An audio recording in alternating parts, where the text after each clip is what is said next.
সকাল সকাল রেডি হয়ে গেছি তারকেশ্বর যাওয়ার উদ্দেশ্যে। আরে না না, বাবার মাথায় জল ঢালতে যাইনি, কি করে যাই বলো, যা ভিড়।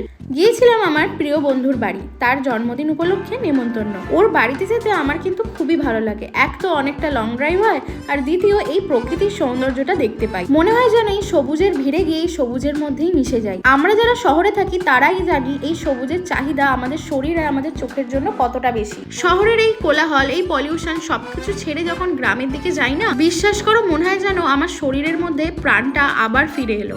শ্রীরামপুর থেকে তারকেশ্বর মানে ওর বাড়ির দূরত্ব প্রায় ধরে রাখো ওই 1.5 ঘন্টা থেকে 1.25 ঘন্টা। যেতে যেতে কিন্তু প্রত্যেকবারই কোমরের ব্যথা হয়ে যায়, কিন্তু এই পরিবেশটা বা এই সৌন্দর্যটা কেই বা মিস করতে চায় বলো তো? আমি তো একেবারেই চাই না। আর সেই দিনকে ছিল মেঘলা ওয়েদার, মাঝে মাঝে বৃষ্টিও পড়ছিল, তাই লং ড্রাইভের মজাটা যেন আরো দ্বিগুণ হয়ে গিয়েছিল। চলো তোমাদের সাথে বকতে বকতে ওদের বাড়ি কিন্তু আমি পৌঁছে গেছি। ওদের বাড়ি যাওয়ার পরেই সবার প্রথমে ওর মেয়ে মানে সোনাই আমাকে ওয়েলকাম করার জন্য কিন্তু চলে এসেছে।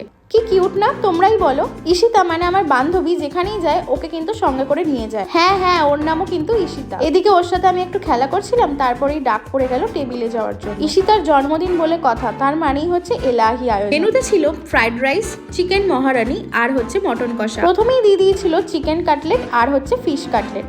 ভরে ভরে স্টাফিং ছিল, আর পুরোটাই কিন্তু ও নিজে হাতে বানিয়েছিল। আর কাকিমার হাতের রান্না, ওটা খাওয়ার জন্য তো খালি একটা করে বাহানা লাগে। যাই হোক, ভালো করে ভুড়ি ভোজ করে একটু সন্ধ্যের দিকে আমরা বেরিয়ে পড়েছিলাম আবার আমাদের বাড়ির উদ্দেশ্যে। দেখো সূর্যাস্ত হচ্ছে, কি সুন্দর লাগছে, মনে হচ্ছে এক ফালি সোনা কেউ আকাশের বুকে আটকে দিয়েছে। ওভারঅল দিনটা কিন্তু আজকে দারুণ কাটলো।